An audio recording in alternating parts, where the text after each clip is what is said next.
diskusi kali ini saya mulai aja sebagai moderator. Untuk teknik silakan boleh untuk mulai share screen dan kelompok yang lain boleh mengajukan pertanyaan bila ada yang tidak mengerti dan silakan dimulai. Udah muncul belum? Muncul, Mbak?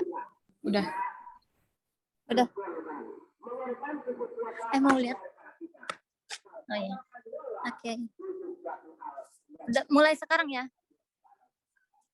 Ya, siap, boleh dimulai. Saya bentar aku.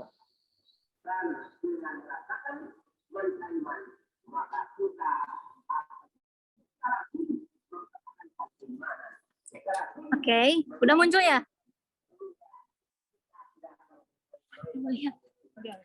Udah. Siap, udah muncul. Iya. Oke, assalamualaikum warahmatullahi wabarakatuh. Waalaikumsalam warahmatullahi wabarakatuh. Saya dari kelompok 3 akan mempresentasikan tentang prinsip pengajaran dan asesmen yang efektif. Introduction-nya, anggota dari kelompok kami adalah pertama Teh Desi Oktaviani, kemudian Teh Neng Anjani, kemudian saya sendiri Hikmi Nuranisa, Teh Nina Yuniawati, dan Teh Rika Ramada.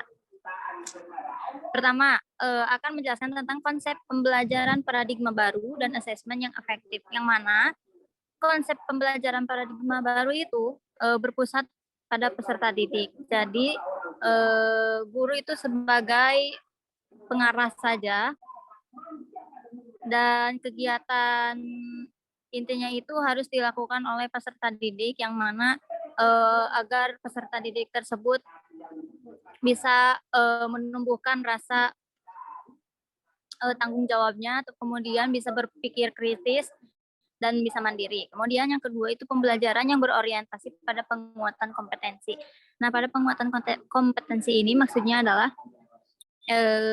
untuk meningkatkan kompetensi siswa dengan mengasah pengetahuan dan keterampilan siswa tersebut.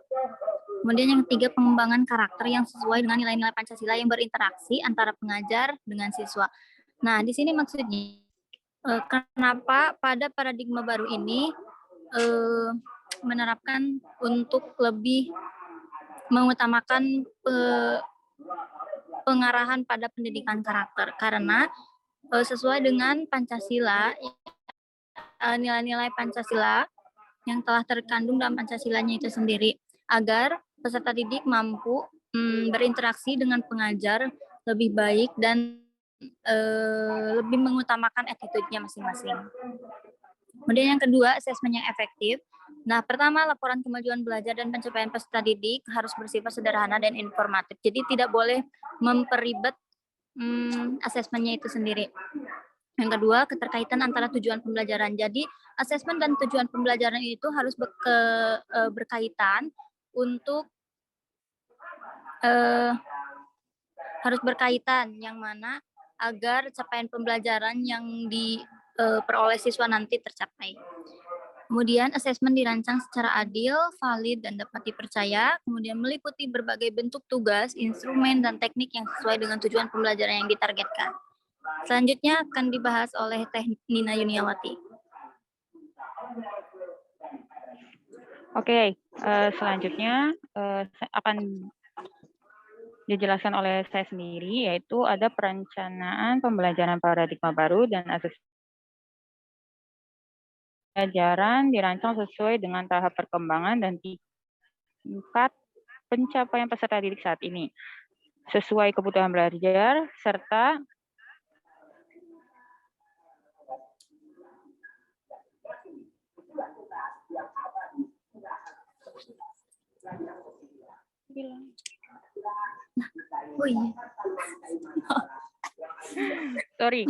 serta mencerminkan karakteristik dan perkembangan yang beragam sehingga menjadi pembelajaran yang menyenangkan. Lalu ada pembelajaran dirancang dan dilaksanakan untuk membangun kapasitas menjadi pembelajar sepanjang hayat. Lalu ada proses pembelajaran mendukung perkembangan kompetensi dan karakter peserta didik secara holistik. Lalu ada pembelajaran yang relevan, yaitu pembelajaran yang dirancang sesuai konteks, lingkungan, dan budaya peserta didik, serta melibatkan orang tua dan masyarakat sebagai mitra.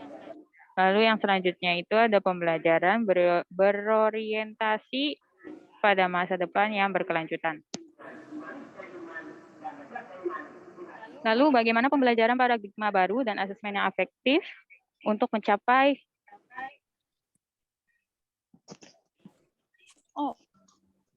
capaian pembelajaran yang telah ditentukan, yaitu pembelajaran paradigma baru dan asesmen yang efektif untuk mencapai capaian pembelajaran yang telah ditentukan bisa dengan cara guru merencanakan, melaksanakan, dan mengolah hasil asesmen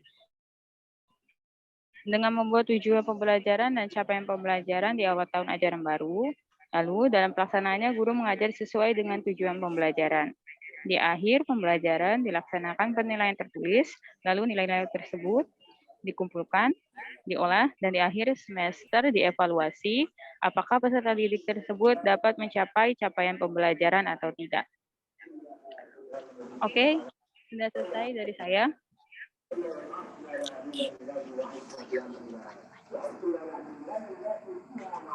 Sudah selesai presentasinya?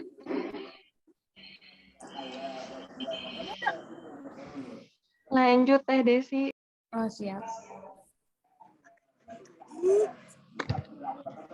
Oke, selanjutnya bagaimana pembelajaran paradigma baru dan asesmen yang efektif untuk mencapai capaian pembelajaran yang telah ditentukan.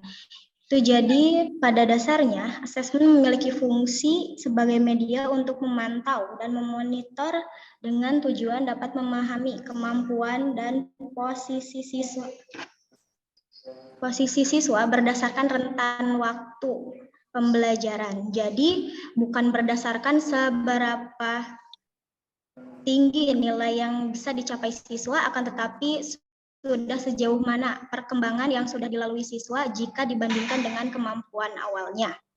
Oleh karena itu, pembelajaran paradigma baru dan asesmen yang efektif untuk mencapai CP yang telah ditentukan bisa dengan cara guru merencanakan, melaksanakan, dan mengelola hasil asesmen dengan membuat tujuan pembelajaran dan capaian pembelajaran di awal tahun ajaran baru. Lalu dalam pelaksanaannya, guru mengajar sesuai dengan tujuan pembelajaran. Di akhir pembelajaran, dilaksanakan penilaian tertulis, lalu nilai-nilai tersebut dikumpulkan, diolah, dan di akhir semester dievaluasi apakah peserta didik tersebut dapat mencapai capaian pembelajaran atau tidak. Selanjutnya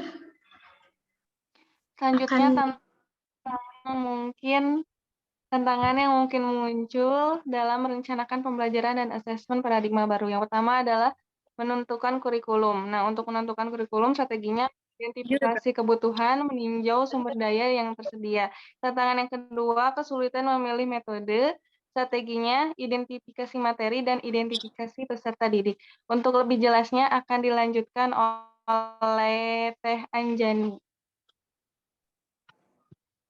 Ya, untuk tantangan yang ketiga, yaitu materi yang digunakan masih terpaku pada teoritis. Nah, di sini strateginya yaitu menerapkan pembelajaran secara langsung, misalnya seperti mengadakan kegiatan praktikum. Dan strategi yang kedua yaitu menggunakan metode pembelajaran yang beragam, misalnya seperti demonstrasi, diskusi kelompok, menggunakan metode PBL dan PJBL. Dan tantangan yang keempat yaitu guru kesulitan menyusun asesmen yang sesuai dengan pembelajaran. Strateginya yaitu mengikuti diklat online atau offline, dan yang kedua menyesuaikan dengan indikator permasalahan dan penyusunannya. Ya, maksudnya menyesuaikan indikator agar tidak terdapat masalah dalam penyusunannya. Ya, saya rasa itu saja untuk tantangan dan strategi dari.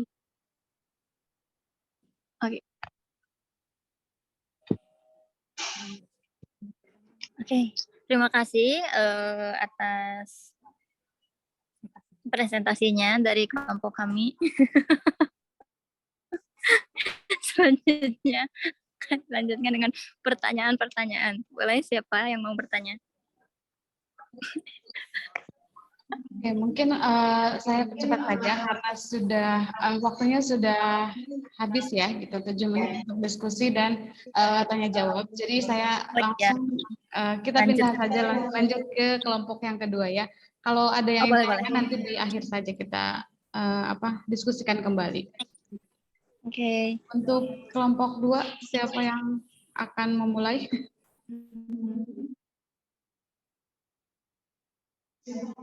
Oke, kelompok yang selanjutnya adalah kelompok kami, anggotakan Asri Wahyudini, dia Rahma, kemudian Mira, dan juga Yustina. Untuk penjelasan pertama akan dijelaskan oleh Teh Dia. Silakan kepada Teh Dia dipersilakan untuk dijelaskan. Oke, sebelumnya terima kasih banyak untuk waktunya dan kesempatannya. Apakah teman-teman bisa dengar dengan jelas suara saya? Siap, sudah terdengar jelas. Di sini ada apa? Ya, makanya coba dulu.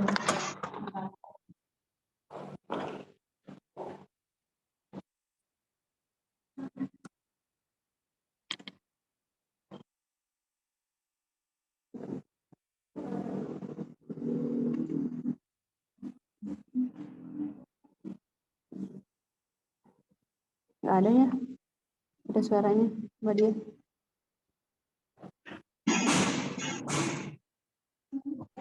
Nggak ada, Badi, nggak ada suaranya. Coba sini. Boleh numpang aja. Kira. Ketik.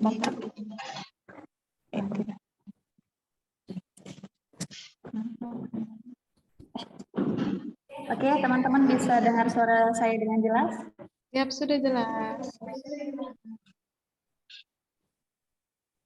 Oke, jadi untuk yang pertama, bagaimana konsep pembelajaran paradigma baru dalam asesmen yang efektif? Nah, menurut kelompok kita atau kelompok saya,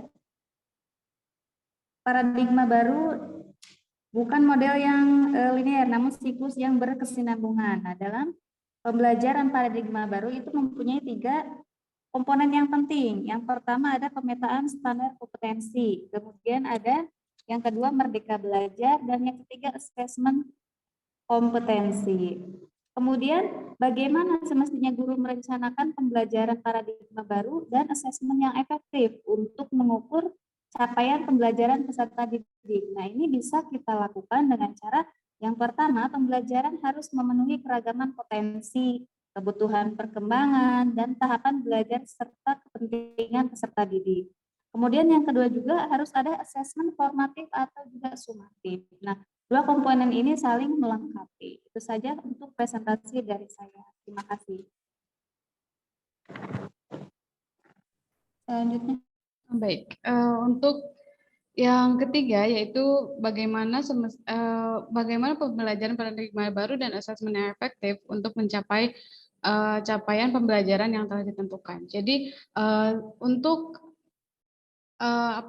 bagaimana cara asesmen itu efektif, itu kita membuat sebuah perencanaan pembelajaran. Jadi dari perencanaan pembelajaran kita bisa membuat sebuah asesmennya akan seperti apa.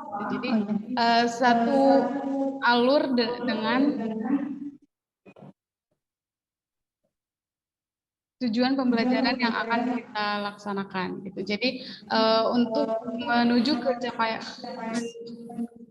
capaian pembelajarannya, kita harus menentukan tujuannya terlebih dahulu, kemudian asesmennya akan seperti apa, jadi kita bisa menentukannya sendiri. Dan asesmen bisa dilakukan pada saat pembelajaran itu berlangsung, ataupun di akhir pertemuan pada materi, ataupun di akhir semester. Sekian.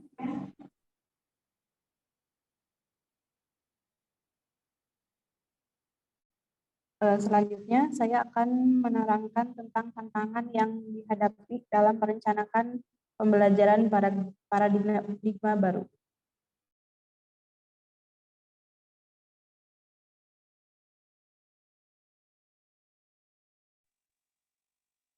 Oke, saya ulangi. Saya akan memaparkan tantangan yang muncul dalam merencanakan perencanaan pembelajaran paradigma baru. Yang pertama, sarana dan prasarana pendidikan yang belum merata dan memadai. Kemudian yang kedua, minimnya informasi terkait pembelajaran paradigma baru. Kemudian yang ketiga, kesiapan stakeholder terkait perubahan yang dilakukan yang mempengaruhi dengan kemampuan guru dalam pembelajaran paradigma baru. Kemudian yang keempat, tantangan yang dihadapinya adalah yaitu tidak mudah merubah mindset dan kebiasaan cara mengajar paradigma lama yang berorientasi pada penguasaan materi, ujian-ujian itu menjadi pembelajaran yang berpusat pada siswa. Dan strategi yang digunakan untuk menghadapi tantangan tersebut yaitu harus mengadakan pelatihan yang insentif bagi pendidik terkait penerapan paradigma baru dan membuka diri terhadap perkembangan ilmu baru.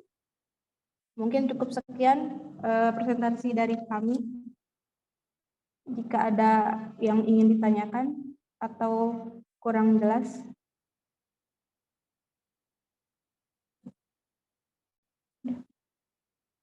Baik, ada waktu 1 menit untuk tanya jawab. Ada yang ditanyakan atau sudah saja? Kita lanjut ke peserta selanjutnya. Kelompok maksud saya, mohon. Lanjut aja. Oke, baik. Lanjut ke kelompok terakhir, yaitu kelompok Yustina. Silakan. Baik, Assalamualaikum warahmatullahi wabarakatuh. Singkat waktu dari kelompok kami sebentar. Ibu Resti, tadi saya sudah ngirim PowerPoint-nya. Di share screen-nya lewat saya apa Ibu? Lewat Bu Yustina saja. Tunggu sebentar.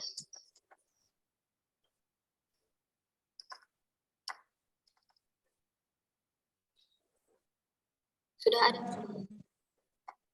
Ada.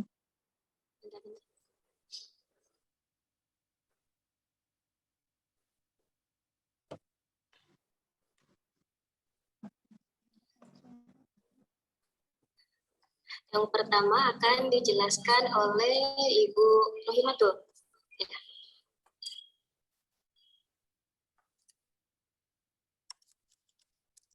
Ibu Rohimatul, suara saya?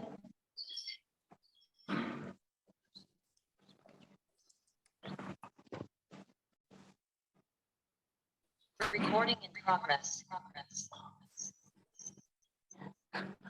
Ibu Rohimatul, halo?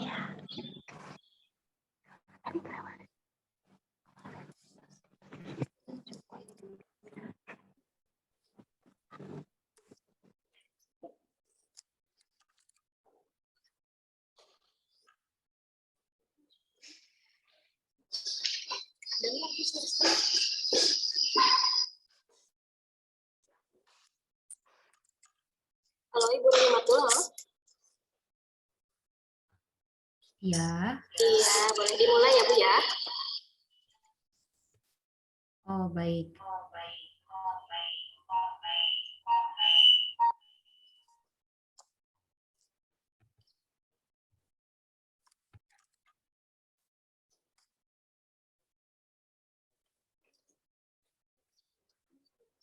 Share screen-nya kan mungkin. Udah. Apa suara saya sudah terdengar, Bu? Coba tadi dikatakan. Aku stop dulu ya. Apa suara saya sudah jelas? Oh, sudah. Coba Ibu Untuk singkat waktu, karena masing-masing kelompok sudah punya PowerPoint-nya, boleh dijelaskan saja langsung ya, tidak perlu memunculkan PowerPoint-nya mungkin. Baik, terima kasih atas kesempatannya. Selamat siang semuanya. Assalamualaikum warahmatullahi wabarakatuh. Hari ini kita akan berbicara mengenai konsep paradigma baru dan asesmen yang efektif. Konsep paradigma baru ini memastikan praktik pembelajaran yang berpusat pada peserta didik. Yang pertama, yang berpusat pada peserta didik. Kemudian yang kedua itu, pembelajaran paradigma baru ini memberi keleluasan bagi pendidik untuk merumuskan pembelajaran atau rancangan dan asesmen sesuai dengan karakteristik dan kebutuhan peserta didik. Kemudian konsep paradigma baru ini yang ketiga yaitu pada pembelajaran paradigma baru, profil belajar Pancasila berperan menjadi penuntun arah yang memandu segala kebijakan dan pembaharuan dalam sistem pendidikan Indonesia. Jadi konsep paradigma baru ini ada 3 poin yaitu yang berpusat pada pendidik, kemudian pendidik dengan merdeka merumuskan rancangan adanya profil pelajar Pancasila. Kemudian asesmen yang efektif ini terdiri dari asesmen formatif, kemudian asesmen sumatif, yang mana kita ketahui bahwa asesmen formatif ini ada 2 jenis, yaitu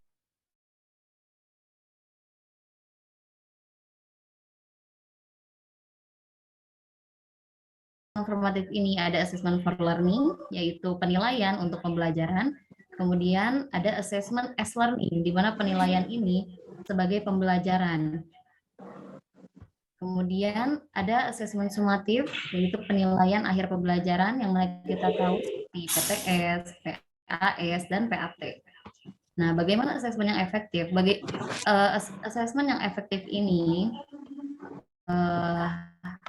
harusnya berpaku pada pola pikir yang bertumbuh, kemudian terpadu. Antara waktu dan jenis asesmen itu harus dirancang dan dilakukan sesuai dengan fungsi asesmen itu sendiri. Kemudian asesmen dilakukan dengan alokasi waktu yang terencana. Ada juga teknik dan instrumen, itu benar-benar harus sesuai dan menggunakan berbagai jenis teknik dan instrumen yang beragam. Yang terakhir itu ada ketercapaian tujuan pembelajaran. Jadi kompetensi ini digunakan dalam bentuk angka dan deskripsi dan jelas mudah dipahami oleh guru, murid, ataupun orang tua. Nah, bagaimana konsep paradigma ini dan asesmen yang efektif? Tentu saja mengenai poin-poin sesuai dengan tahap dan tingkat capaian peserta didik. Kemudian harus membangun siswa untuk menjadi pelajar sepanjang hayat. Kemudian poin selanjutnya mendukung kompetensi dan karakteristik siswa secara holistik. Selanjutnya ada pembelajaran yang relevan. Jadi antara pembelajaran dan asesmen itu harus relevan. Terus yang terakhir harus berorientasi pada masa depan yang berkelanjutan. Mungkin itu saja terkait konsep pembelajaran paradigma baru beserta asesmen yang efektif. Poin yang selanjutnya akan dijelaskan oleh speaker kedua. Terima kasih. Terima kasih. Lalu yang selanjutnya adalah bagaimana semestinya guru merencanakan pembelajaran yang paradigma baru dan asesmen yang efektif untuk mengukur capaian belajar peserta didik. Yang pertama adalah menentukan kurikulum, lalu pembelajaran dan asesmen tersebut kita berpacu pada profil pelajar Pancasila, di mana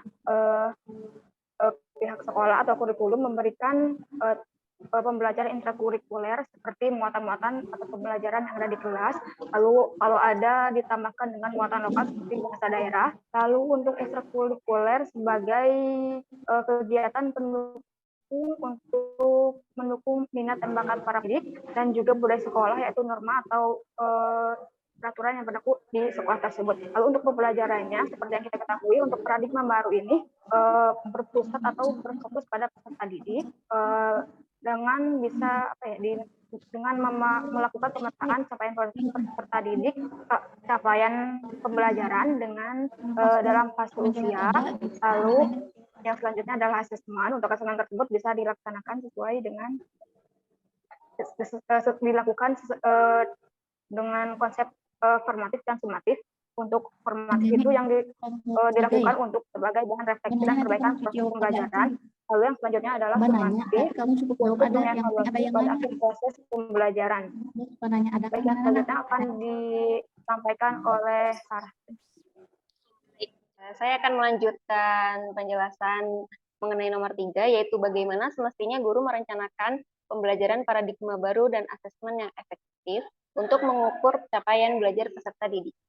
Dalam menciptakan pembelajaran paradigma baru yang terdiferensiasi dan berfokus pada peserta didik, satuan pendidikan, khususnya tenaga pendidik atau guru, melaksanakan tahapan-tahapan perencanaan pembelajaran dan asesmen yang efektif sebagai berikut.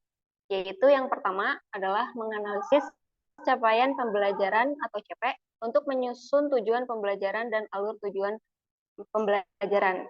Di dalam tahap ini, capaian pembelajaran memuat sekumpulan kompetensi dan lingkup materi yang disusun secara komprehensif dalam bentuk narasi dengan menyesuaikan tahap perkembangan peserta didik mengenai pemetaan capaian pembelajaran yang dibagi dalam fase usia.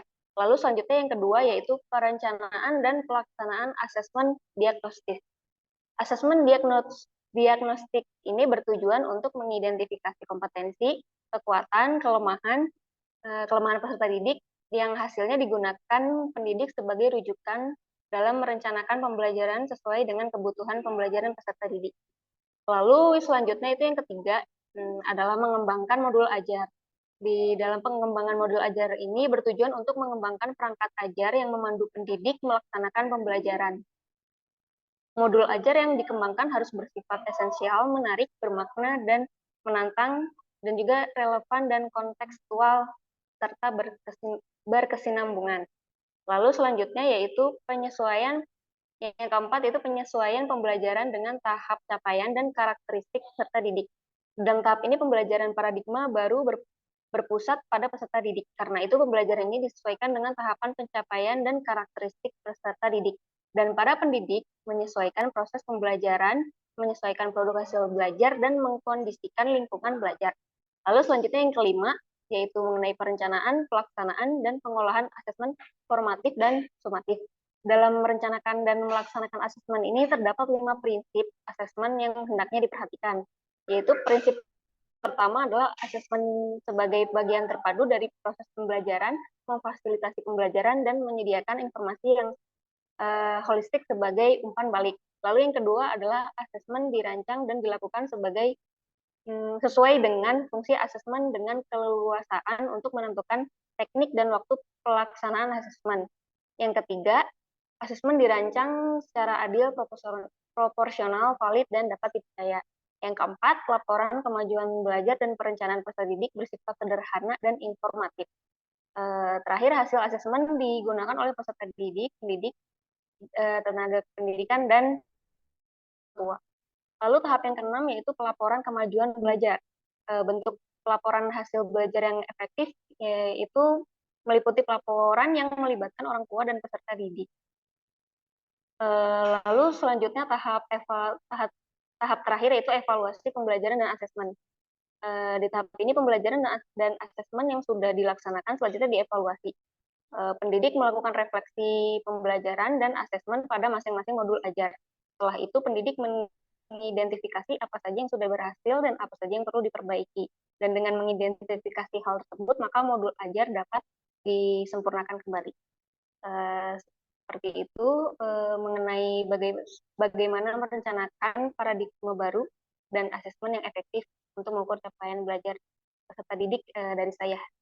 Sekian.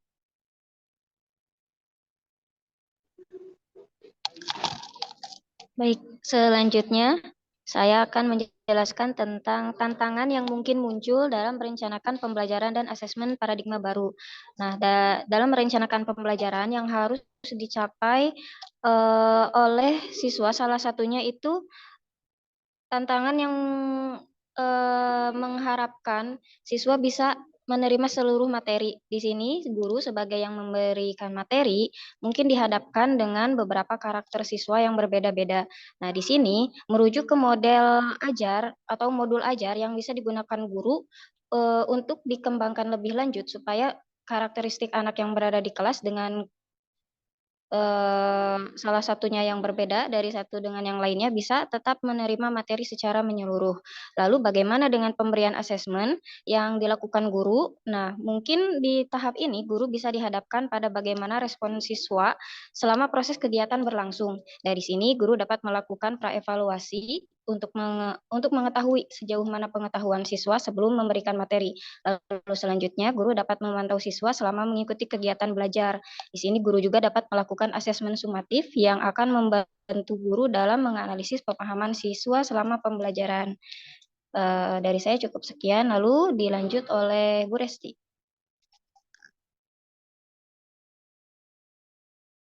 Ya, baik.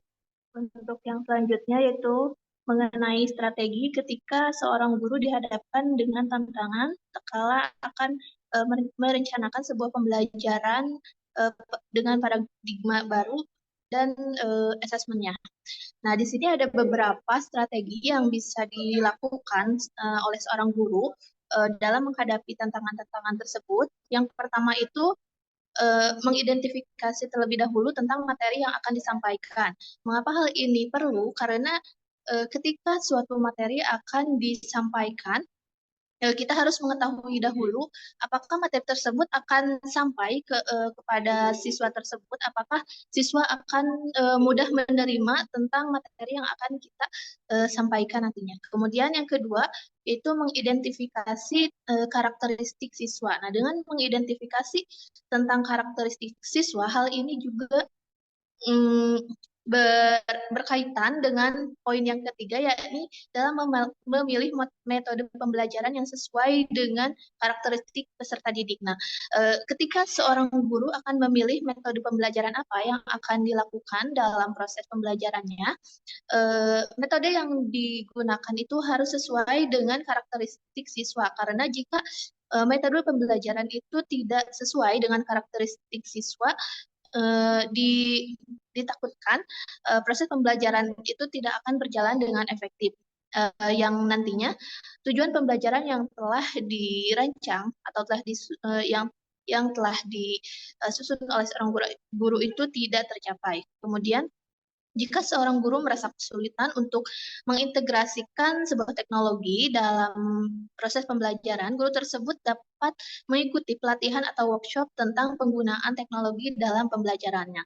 Ketika seorang guru telah mengikuti sebuah pelatihan, misalnya pelatihan tentang bagaimana menggunakan sebuah platform pada pembelajaran reading, nah, jadi ketika guru tersebut akan mengintegrasikan sebuah teknologi atau yang lebih detail, yang lebih jelasnya itu tentang sebuah platform pembelajaran, nah, maka si guru itu akan lebih mudah dalam mengaplikasikan platform tersebut. Kemudian yang terakhir, menggunakan jenis evaluasi dengan jenis-jenis yang lebih beragam. Seperti itu. Terima kasih.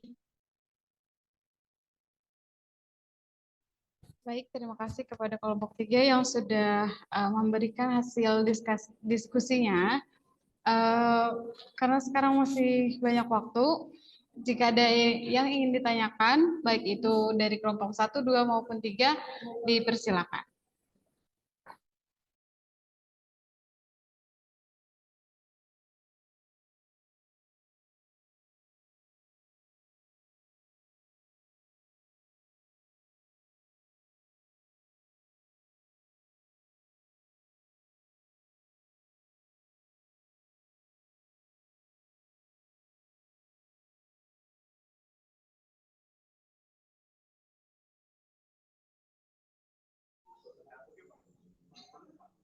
Mau tanya boleh?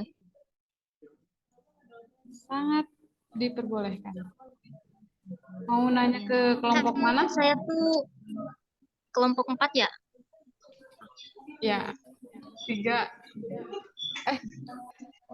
Enggak, mau nanya ke kelompok mana kan? Ke kelompok 4 bukan sih? Iya. Oke. Kan dari tadi itu pernyataannya itu adalah ada beberapa strategi untuk ada beberapa strategi untuk menyelesaikan tantangannya. Nah, bagaimana jika strategi-strategi yang telah ditulis itu tidak sesuai dengan atau tidak mempan dengan peserta didiknya? Terima kasih.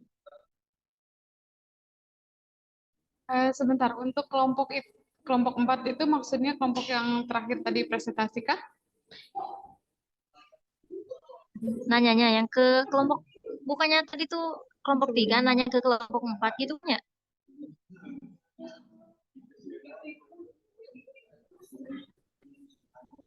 Kelompok 4-nya di kelompok tetes sih. Oh, ke kelompok kami berarti. Oke, mohon maaf, kurang fokus. Oke, boleh diulang pertanyaannya?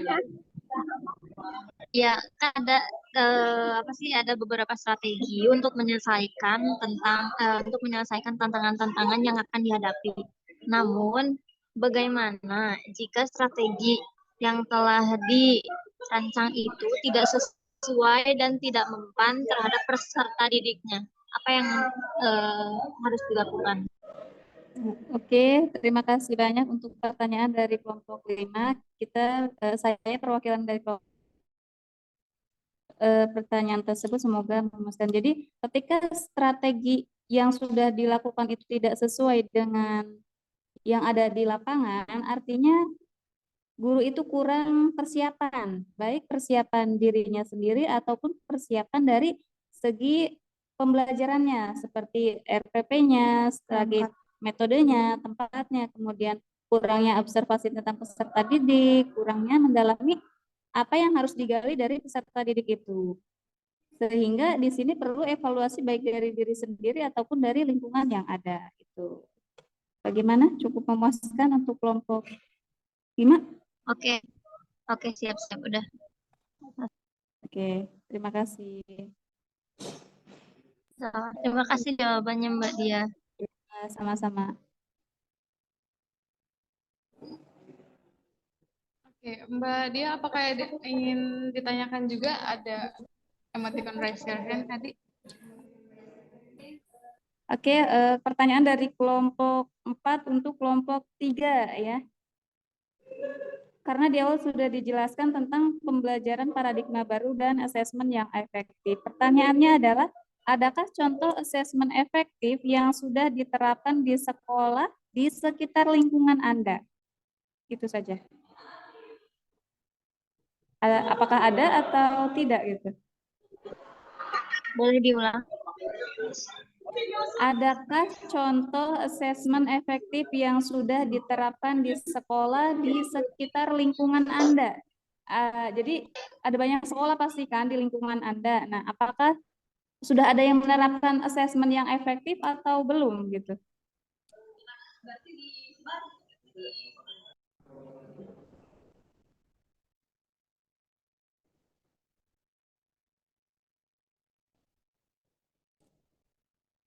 Ya, saya mau coba menjawab pertanyaan dari tadi ya. Untuk terkait asesmen, apakah ada asesmen yang sudah terimplementasikan ya Mbak ya? Jawabannya ya, Mbak. Ada, berarti alhamdulillah ya, berarti guru dan sekolah tersebut sudah sedikit lebih maju dari sekolah-sekolah yang lainnya. Oke, terima kasih banyak. Ya, terima kasih Mbak Dia untuk pertanyaannya dan juga jawabannya. Ada lagi yang ditanyakan dari kelompok ke-5? Udah ya? Ada yang ingin menanyakan lagi dari kelompok 3 ya? Yang belum memberikan pertanyaan. Itu aja. Halo, Bu Astrid. Ya. Kelompok berapa? Oke, baik. Ini mungkin hanya sedikit yang ingin saya tanyakan ke kelompok 3. Sebelumnya kan ada tahapan di mana guru bisa, kelompok 4. Maaf. Yang saya ingin tanyakan ke kelompok 4 itu tadi ada dijelaskan bahwa guru juga bisa mengembangkan modul atau media ajar ya. Kalau misalkan kita kaitkan dengan pendidikan yang sekarang, kira-kira media ajar apa sih yang menurut Ibu semua yang mungkin sangat interaktif digunakan di pembelajaran saat ini? Seperti itu. Terima kasih. Baik, berarti tadi ada kata Ibu semua, maksudnya apakah setiap kelompok boleh memberikan jawabannya atau ditujukan untuk kelompok 4 atau 5 saja? 5 yang Saya kan kelompok 5 ya, jadi tadi saya mengajukan pertanyaan ke kelompok 4 ya, mungkin perwakilannya boleh sih ya sebagai siap. perwakilan. Baik. Ya.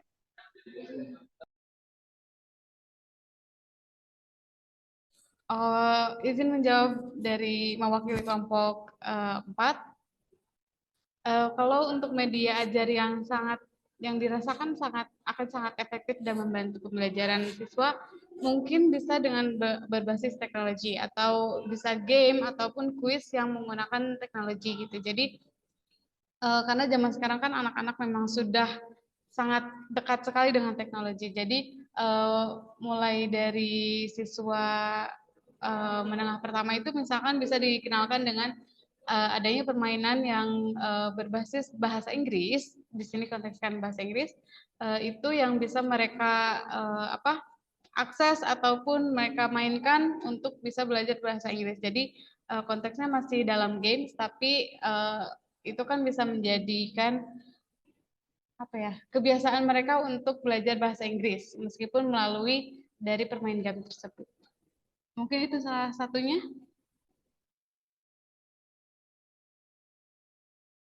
Sudah cukup untuk jawabannya, Ibu Justina? Oh, keluar. Siap. Oke, iya. Terima kasih Bu Asri, jawabannya sudah memuaskan. Oke, terima kasih. Baik, ada lagi yang ingin bertanya atau kita sudahi saja untuk sesi diskusi ini? Sudah cukup jelas insya Allah. Karena tadi sudah ada presentasi, kemudian ada sesi tanya jawab juga. Saya sebagai moderator tutup pertemuan atau diskusi kita hari ini. Terima kasih untuk partisipasinya. Wassalamualaikum warahmatullahi wabarakatuh. Waalaikumsalam warahmatullahi wabarakatuh. Waalaikumsalam warahmatullahi wabarakatuh. Terima kasih. Yuk.